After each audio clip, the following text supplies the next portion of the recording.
बोलो जयकारा बोल मेरे श्री गुरु महाराज की जय।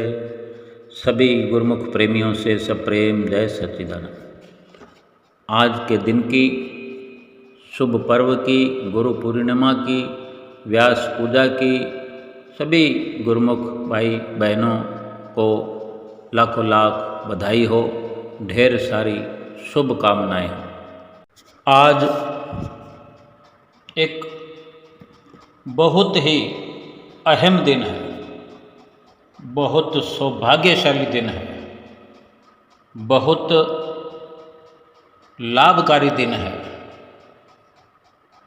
कोई भी दिन ऐसा नहीं है कि शुभ ना हो, लेकिन फिर भी शास्त्रों के अनुसार, संत मत के अनुसार, महापुरुषों के वचनों के अनुसार एक शुरुआत जो आज के दिन की जा सकती है, ये एक बहुत अहम दिन माना जाता है, माना गया है।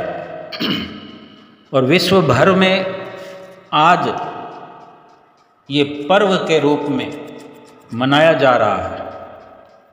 अगर हम समझ सकें, अगर हम इसकी महिमा को जानने का प्रयास करें, थोड़ी भी महिमा इस दिन की जान पाएं, थोड़ा सा भी कदम रख पाएं, प्रवेश कर पाएं इसकी महिमा की ओर,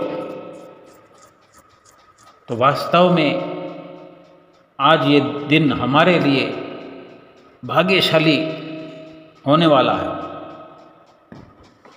यानी आज दुनिया में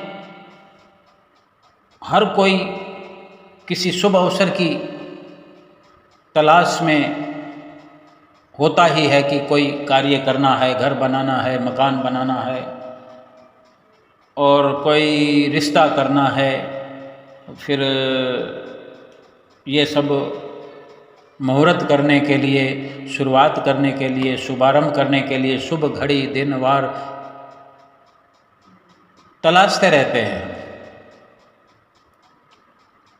अगर वास्तव में मनुष्य जीवन की शुरुआत अगर करना है, मनुष्य जीवन को समझना है, मनुष्य जीवन के लाभ को जानना है कि ये मनुष्य जीवन जो मिला है कौन से बड़े लाभ के लिए मिला हुआ है, कौन सा ऐसा लाभ है इस दुनिया में जो सारी दुनिया से हटकर हो सकता है।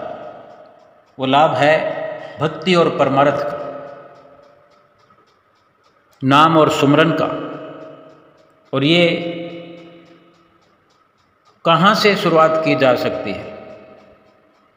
ये सर्वप्रथम सतगुरु की चरण शरण हासिल करके, गुरु की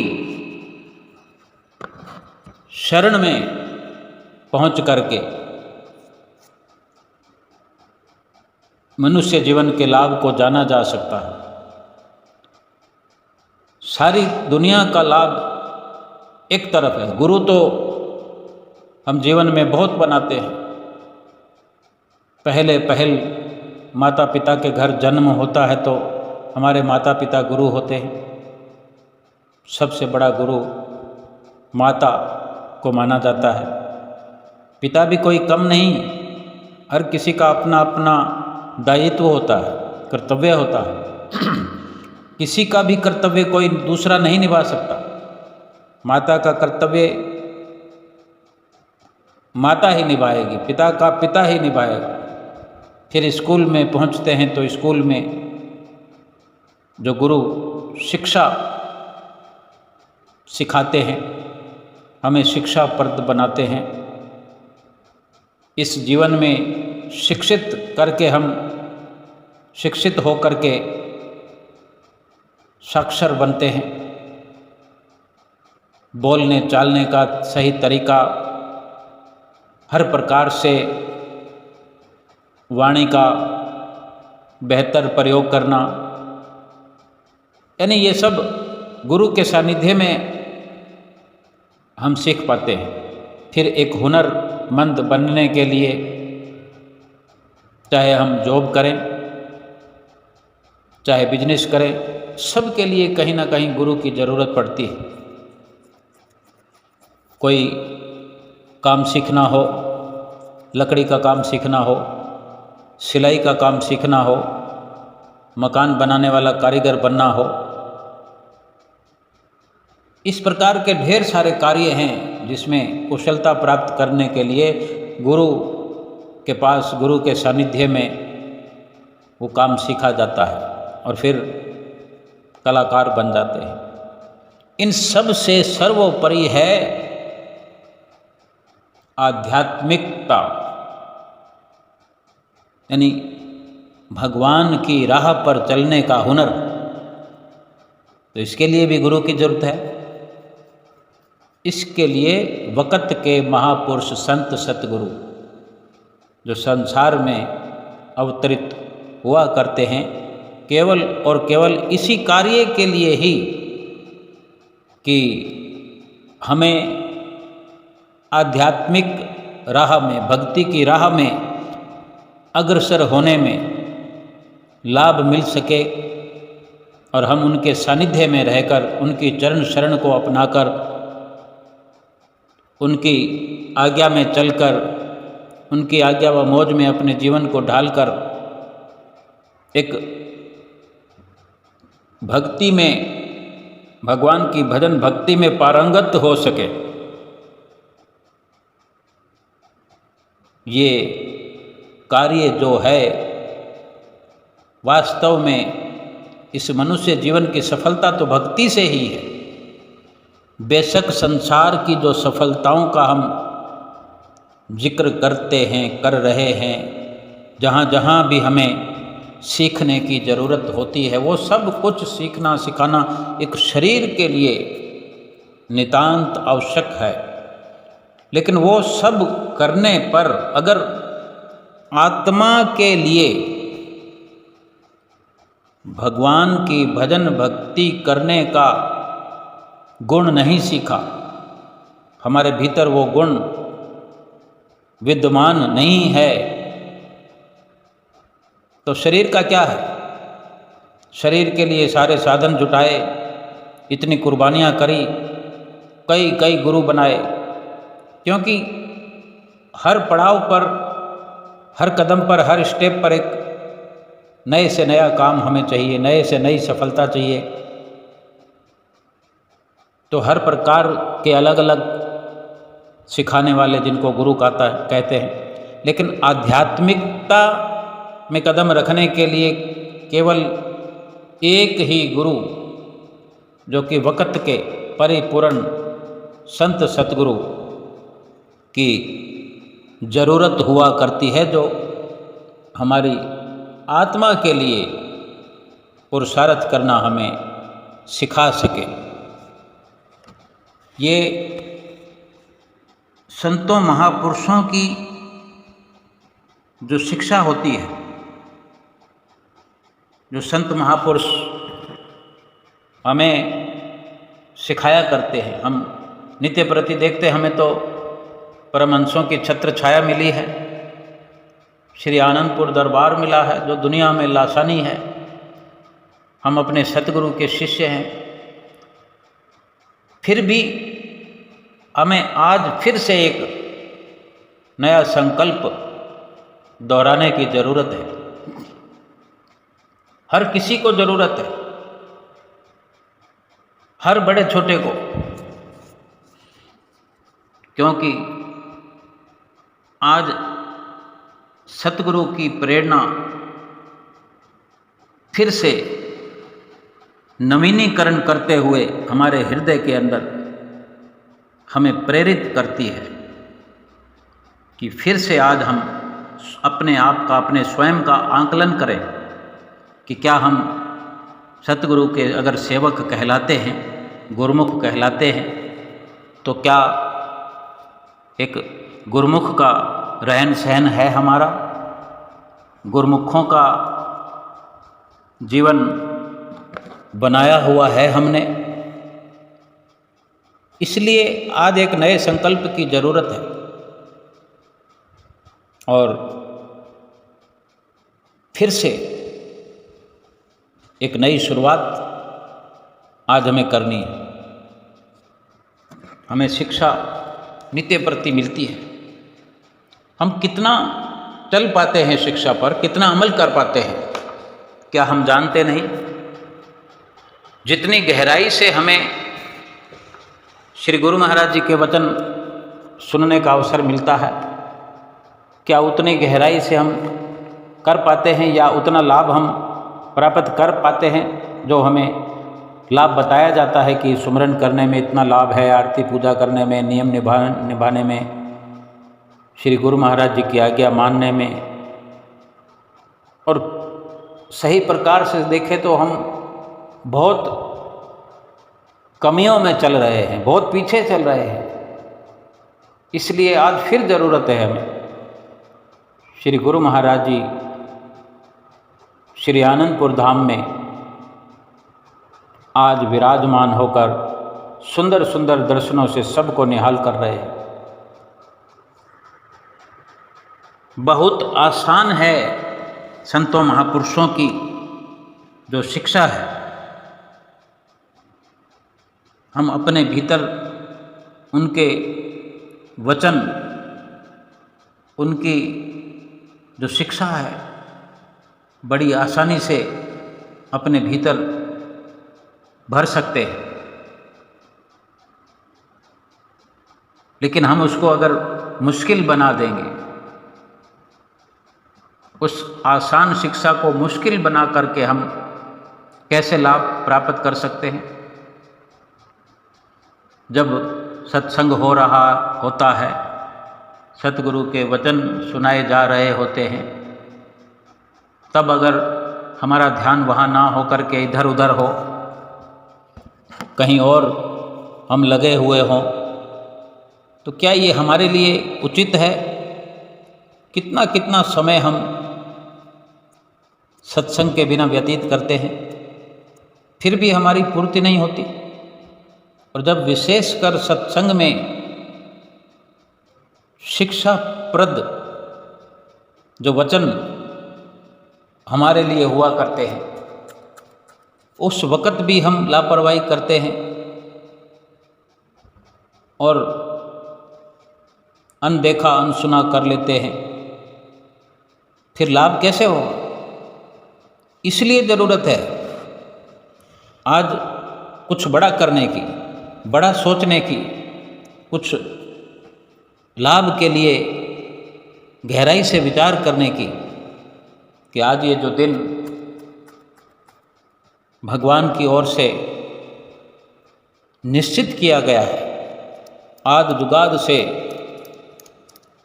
इस दिन की जो महिमा उपमा है चली आ रही है, अगर इस दिन से आज लाभ नहीं हम उठाएं, सतगुरु की प्रेरणा से प्रेरित होकर हम अपने भीतर अगर झांक कर देखें तो सतगुरु की प्रेरणा हर वक़्त हमें प्रेरित कर रही है। हमारे भीतर हमें हर वक़्त उनकी प्रेरणा मजबूत करने की दिशा में ले जाने के लिए हर वक़्त महसूस होगी। लेकिन हम अगर बाहर ही झांकते रहेंगे, बाहर के दृश्यों में, बाहर के नज़ारों में, बाहर की महफिलों में ही हम अपना समय जाया करते रहेंगे, लाभ कैसे होगा? वक़्त तो निकला जा रहा है, समय समाप्त हुआ जा रहा है। देखते ही देखते हमारे सामने बड़े बुजुर्ग हमारे घरों से चल पड़े हैं, जा चुके हैं, कुछ जाने को तैयार हैं। क्या हमारा नंबर नहीं आएगा? आज उनकी तो कल हमारी बारी है। मौत से किसकी रिश्तेदारी है? वक़्त हाथों से निकला जा रहा है। इसी वक़्त में लाभ प्राप्त करने के लिए आज एक संकल्प करें कि हमारे सतगुरु कितना हमारे लिए चिंतित रहते हैं कि हमारा ये वक़्त जो है सफल हो जाए, ये जीवन सफल हो जाए, हमारी आत्मा का कल्याण हो जाए। बहुत आसान है शिक्षा संतों महापुरुषों की, मुश्किल है उस पर चलना, अमल करना। और ये एक प्रकार से युद्ध है मन से करने वाला, कि जो लापरवाहियाँ हमसे होती हैं, जो कमियाँ हमसे होती हैं, जो कमियाँ हैं, जो हम लाभ प्राप्त करने में पीछे हैं, पिछड़े हुए हैं, ये मन से युद्ध करने की ज़रूरत है। और लगातार ये युद्ध जो है, ये लड़ाई जो है मन से करते रहना पड़ेगा, अंतिम श्वास तक ये लड़ाई लड़नी पड़ेगी। हमें अपनी जिंदगी का पूरा जो रख रखाव है, जो तरीका है हमारे जीवन को जीने का, वो पूरा बदलना पड़ेगा। जीवन के प्रति हम अपना नजरिया बदलना पड़ेगा। संतों महापुरुषों के वचनों पर चलने के लिए, उनकी शिक्षा पर चलने के लिए, अमल करने के लिए परिवर्तन की जरूरत है। काया पलट की जरूरत है, बिल्कुल बदलाव हो जाए। मनमुखी जो हमारी वृत्ति है उसको गुरुमुखी बनाना है, और ये आसान नहीं है, बिल्कुल भी आसान नहीं है, क्योंकि अभी तक हमने स्वीकार ही नहीं किया है। और मुश्किल इसीलिए लगता है कि हमने हृदय में इस सच्चाई को धारण नहीं किया है। और जिस वक़्त हमारे दिल में ये बात पक्की हो जाएगी कि ये जीवन जो है सतगुरु को समर्पित करके उनसे भक्ति का सरमाया हासिल करना है, ये बात जब समझ में आ जाएगी तो फिर बहुत आसान हो जाएगा। इस लाभ को प्राप्त करने में फिर कहीं कोई कठिनाई नहीं रहेगी। कदम कदम पर आनंद की अनुभूति होने लगेगी। क्यों कि कुर्बानी करने का, त्याग करने का, लड़ाइयाँ लड़ने का हमारा पुराना अनुभव है, लेकिन थोड़ा सा बदलाव करने, जो कुर्बानियाँ हम संसार में सांसारिक सफलताओं के लिए, शरीर की सफलताओं के लिए, शरीर की बुनियादी ज़रूरतों के लिए जो रात दिन एक करते हम कुर्बानी करते हैं, थोड़ा सा उसमें अपना नज़रिया बदलना है कि वही कुर्बानी का तरीका वही है, लेकिन अपने कर्म क्षेत्र को बदलना, कि वही कुर्बानी आत्मा के लिए करनी, वही कुर्बानी भक्ति के लिए करनी। जो हम मन का कहना मानने में लगे हुए हैं, उस मन को सतगुरु के चरणों में समर्पित करना है कि वो मन दास बन जाए, सतगुरु का दास बन जाए, हमारा दास बन जाए। एक ही बात, बार बार हमें ये लड़ाई मन से लड़नी पड़ेगी, अन्यथा हम मन के दास बने हुए हैं और दास बने हुए ही रह जाएंगे, और वक़्त ये पूरा समाप्त हो जाएगा, ये जीवन समाप्त हो जाएगा। महापुरुषों ने जो रचनाएं रची हैं, ये आज का दिन भी गुरु पूर्णिमा का निश्चित जो किया है, महापुरुषों की कुर्बानियों से ये निश्चित हुआ है कि किसी भी माध्यम से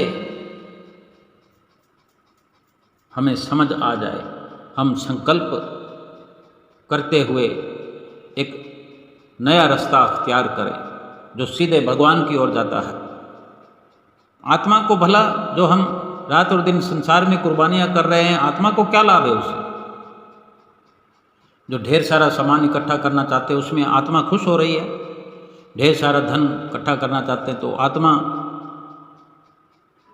उससे कोई लाभ कमा रही है या कमाएगी? कभी भी हो सकता है आत्मा को लाभ। ये जो बड़े बड़े बंगले बना रहे हैं तो क्या इसमें आत्मा रहेगी? आत्मा को तो बंगला मिला हुआ है, ये जो शरीर है ये बंगला है आत्मा का, यही मकान है, इसी में रहना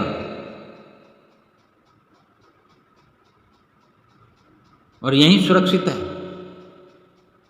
जितनी दौड़ धूप संसार में हम करते हैं भजन भक्ति के अलावा, उन सब में आत्मा का कोई भला नहीं है, ना इस लोक में और ना ही परलोक में।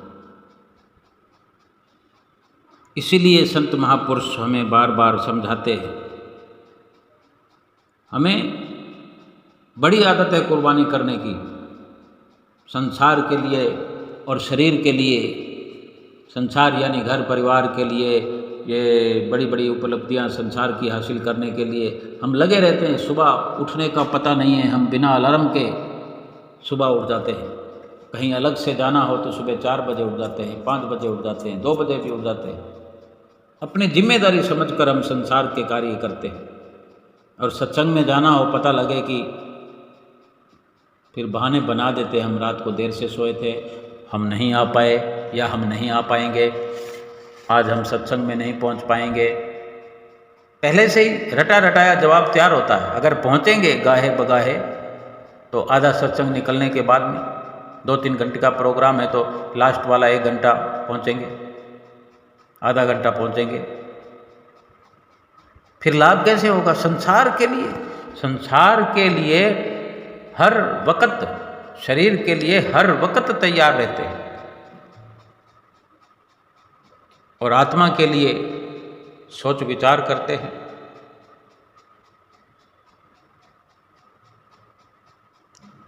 जो संतों महापुरुषों की शरण ग्रहण कर लेता है,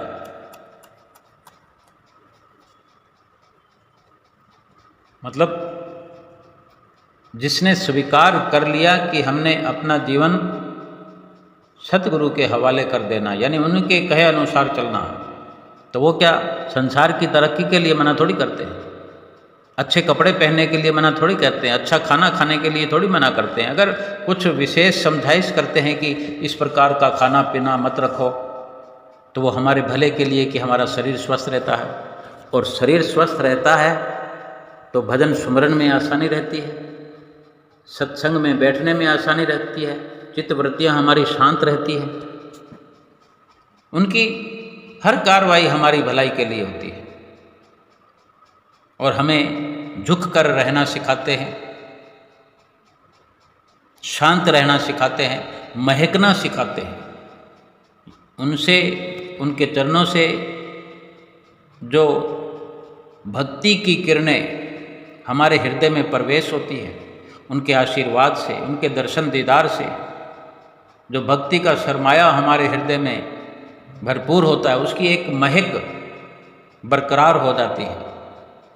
हमारा हृदय हर वक्त महकने लगता है, जैसे अगरबत्ती जल रही होती है, कैसे, जिसको कोई जलती हुई नज़र नहीं आती, बस एक धीमी धीमी सुरसराहट सी उसमें, वो भी भीतर ही भीतर, एक बार जलाने के बाद उसे बुझा दो, फिर वो महकती रहेगी और महकाती रहेगी। जो इस प्रकार संतों महापुरुषों के संपर्क में आकर के भक्ति की प्राप्ति करते हुए महकते हैं इस संसार में, उनकी महक कभी शांत नहीं होती, उनका जीवन हमेशा महकता रहता है, उनका ये लोक महकता है, परलोक महकने लगता है, आत्मा का कल्याण हो जाता है। यूं तो दीपक भी जलता है, कैसे उसकी लौ सुंदर लगती है, लेकिन यहाँ कुछ अलग संतों महापुरुषों के नज़रिए से समझना होता है कि उस दीपक को अगर हल्का सा हवा का झोंका आ जाए तो बुझा कर चला जाता है, लेकिन अगरबत्ती को नहीं बुझा सकता, चाहे कितना बड़ा झोंका आए, हल्का झोंका आए, जब तक उसको पानी में नहीं डालेंगे या उसको उंगलियों से हाथ से मसल नहीं देंगे, उसको बंद नहीं कर सकते, उसका महकना बंद नहीं हो सकता। ये भक्ति भी ऐसे ही है, हमारे भीतर जब धारण हो जाती है, हृदय में भरपूर हो जाती है, इसकी महक भीनी भीनी महक जो है आसा पासा महकाती रहती है, पूरा जीवन महकता है और संपर्क में आने वाले सब उस महक का आनंद प्राप्त करते हैं। क्योंकि जो महकता है वो पूरा जीवन आनंद में रहता है और दीपक की तरह जो जलता है, अपनी मन मर्जी से जो बेशक पूजा पाठ हम करते रहे, रात रात भर जाग कर बेशक करते रहे, वो जीवन को महकाने में वो कार्य प्रणाली सफल नहीं होती। इसीलिए ये आज का दिन निश्चित है कि आज के दिन से फिर एक नई शुरुआत करें। सतगुरु की शरण अगर मिली हुई है तो संकल्प करें, अपने आचरण में तब्दीली लाएं, बदलाव लाएं, अपने नज़रिए को बदलें, अपनी सोच को बदलें और भक्ति भाव अपने अंदर भरपूर करें। और नहीं संपर्क में है सतगुरु के, तो हमारा ये दायित्व बनता है कि अगर हमने संसार में जन्म लिया है, जिसने भी जन्म लिया है संसार में, उसको गुरु की शरण, सतगुरु की शरण हासिल करनी ही पड़ेगी। जब भगवान श्री राम ने, भगवान श्री कृष्ण ने जो भी अवतार भी जो इस संसार में धारण किया है, उन्होंने भी सतगुरु की शरण हासिल की है। ये एक मर्यादा है और हमारे लिए भी ये आवश्यक है कि पूरा लाभ उठाने के लिए हम संतों महापुरुषों के सानिध्य में रह करके पूरा उनकी जो आज्ञा है, उनकी मौज है, उसमें अपना जीवन ढाल करके अपना लोक परलोक सुखी करें, सुहेला करें, उनकी महापुरुषों की प्रसन्नता प्राप्त करें। और आज के इस गुरु पूर्णिमा पर्व की सभी को लाखों लाख बधाई हो, बार बार बधाई हो। बोलो जयकारा बोल मेरे श्री गुरु महाराज की जय।